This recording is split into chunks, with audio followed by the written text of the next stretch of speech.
Is that supposed to happen, Justin? No, no, it wasn't supposed to happen. All right, guys, first startup of the... I'm taking the first drive. Oh, you jerk. All right, guys, first startup of the VMP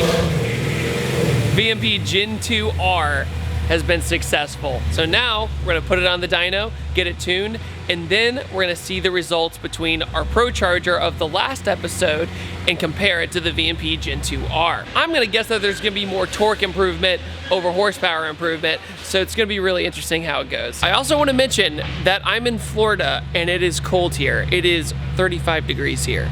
What is happening? All right, man with the plan, Justin, now in the driver's seat, what's to get on the dyno. Wow, 2 days later? 2 days later in the same exact spot how we started. We are basically gonna try and match the horsepower peak as the Pro Charger with similar amount of boost, but the torque is gonna be completely different with this style supercharger, so let's see what it does.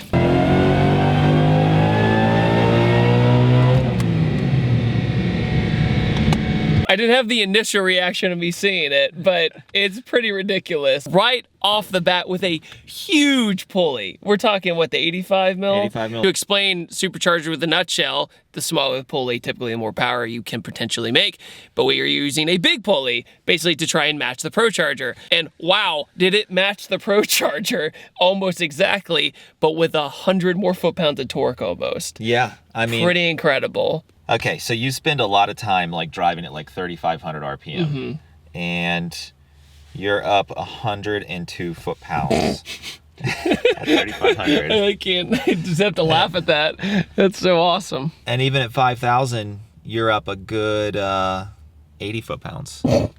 Now, I will say, today we have awesome conditions. It's perfect for dyno pulls today. So there's probably 10 or 20 horse just in the conditions alone. We are seeing 628 rear wheel horsepower versus about 604 that you had with the Pro Charger. On a warmer day and heat soak and all that. So it evens out. If you were to just do basic, basic calculations would say that it evens out very, very well. To peak, very, very similar. But torque, obviously that's where it's a different game. Big differences. So after one pull on the dyno with the VMP Gen 2R, I'm already satisfied. So 628, like 545 foot-pounds of torque. After one pull, we're already taking off the supercharger and putting on the even bigger Gen 3. So let's do it.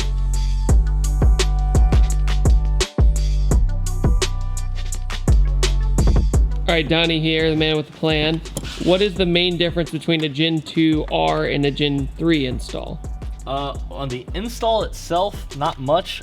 If you're gonna use our Twin 60 or Twin 67 throttle body, we do need to put an adapter plate because the Gen 3 has a much larger inlet. But other than that, you just gotta use some different bolts that have Allen heads because it's a little less, it's a little tighter clearances up against the blower because the rotors are larger. Other than that, you just put it on just like you're doing a Gen 2R.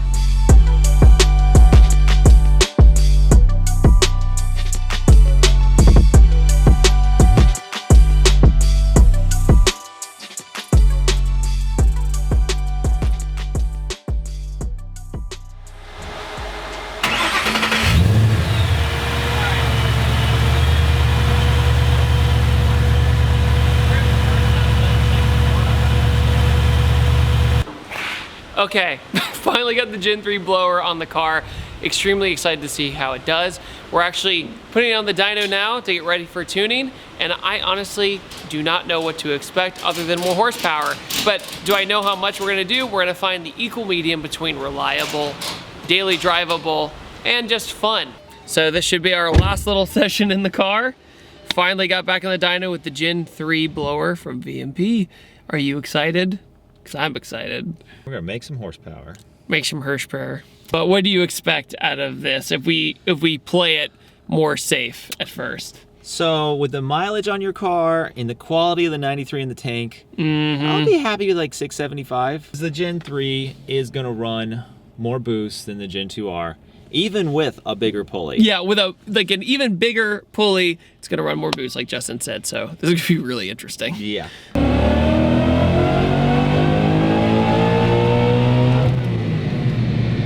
Got there a little bit faster this time. Yeah, definitely.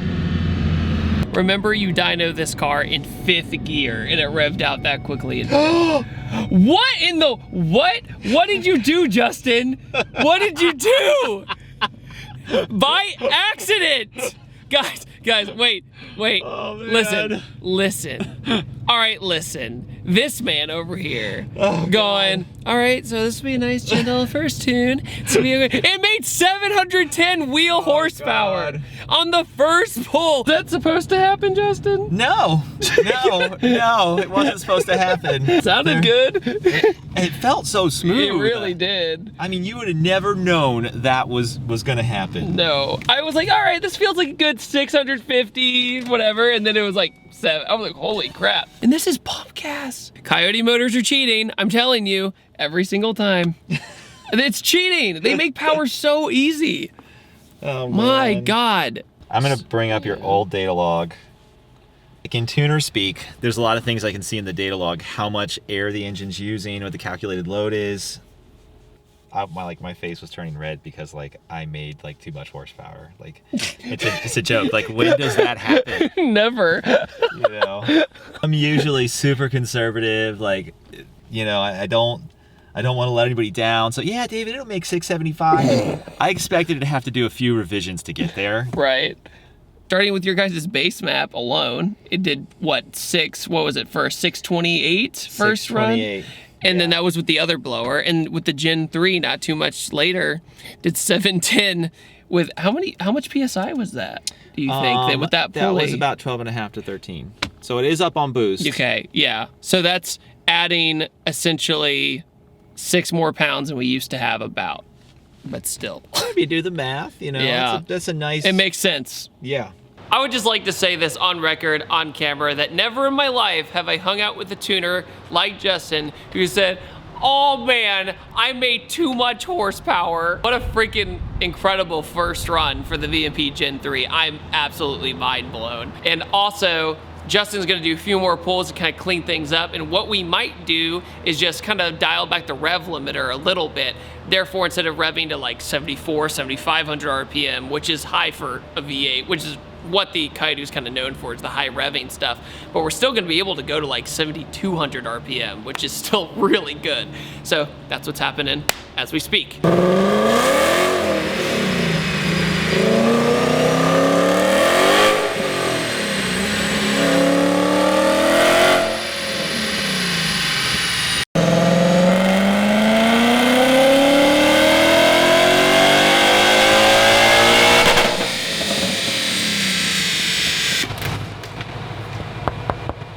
What'd it do? We're making about 695 wheel Dang. and about 565 torque. Wow. So I'm gonna look over the data, but I think that's what you're gonna leave with for the safe road trip in tune. So as Justin reflashes the car, that last pull was 695 wheel horsepower. So not the beautiful 700 number that a lot of people love, but it's basically 700 horsepower, and it's gonna feel like 700 horsepower. At the end of the day, we dialed it back in order to make it more dailyable and also make it safer so I could take it on road trips and just enjoy the car way more. And I'm completely happy with that. But we're gonna reflash it one more time and see what it does.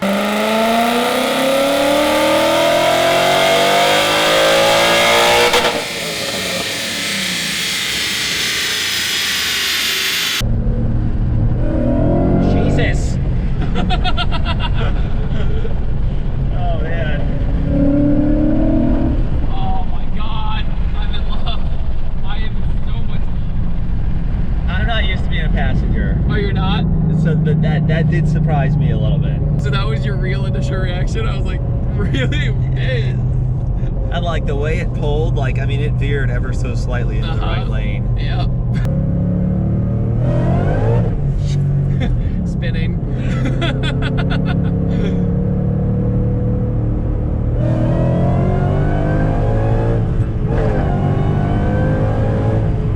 we were going in that very short amount of time, and it's interesting because the way the power comes on, it's really buttery smooth, but it gets you enough to where you start feeling it in your temples a little bit, get into the upper RPM range. It's pulling. Us limiting the rev limiter, it's not a problem. It really is not a problem. That's true. with the ProCharger, the advantage was up in the RPMs. It was like, that's when it really started to go. With this, it's literally instant. Man, right when it gets to the top of the gear and the tires kind of start to break loose, it's a little squirrely. Yeah. That's something to live for right there. Oh, I know. But it's controllable. It's not to the point where you're like, this is bad. Like some cars, when you drive high horsepower cars, you start to get this hopping lanes and all that. And this is still pretty buttery smooth. You're not even on a drag radio, right? No, we're on a Nitto Invo. That's it. Just a simple street tire. It's like you said, it's buttery smooth enough that it gives the car a chance to take a set and kind of load the rear end. At first, I was thinking, well, oh, maybe my hook, because of the ProCharger's but less torque. You know, I was like, it gives it a chance to reel it out, like you said, but we just added 100 more foot-pounds, and it didn't matter. I've driven a few VMP cars, but I've never driven a 5-liter VMP car. I've only done the GT500. I just realized that. So now you get the best of both worlds, torquey and high RPM horsepower, the Coyote.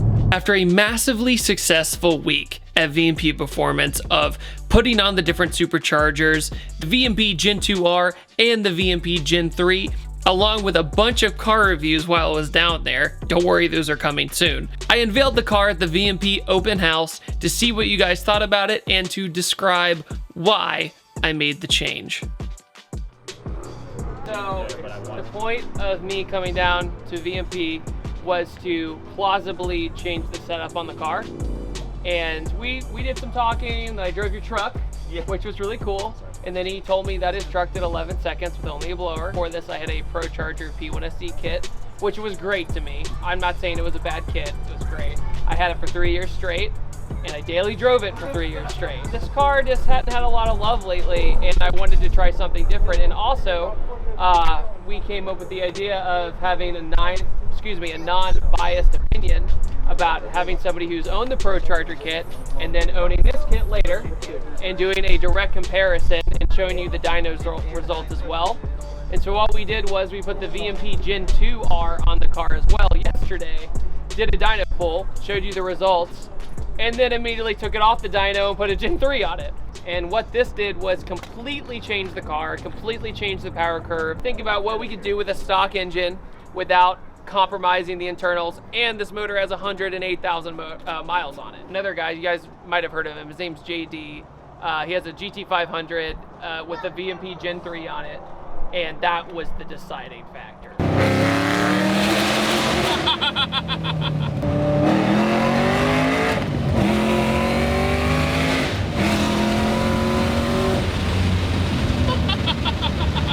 Not sucking up to this company, I promise. It really did show results. Justin and everybody here has been nothing but courteous to take the time out of their schedule to bring you guys out. And just wanted to thank everybody for coming. And that's all I got to say about that. Quote my girlfriend, she said, "Oh good, it's over, and I use that power to come home."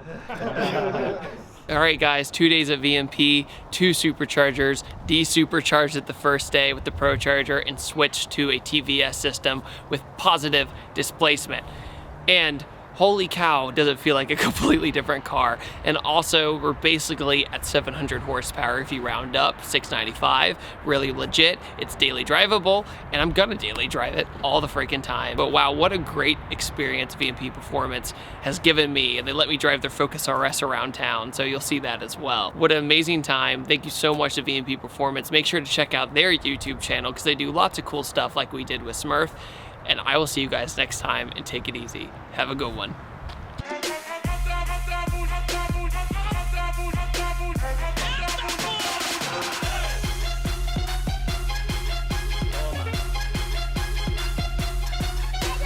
Me machucou, hein?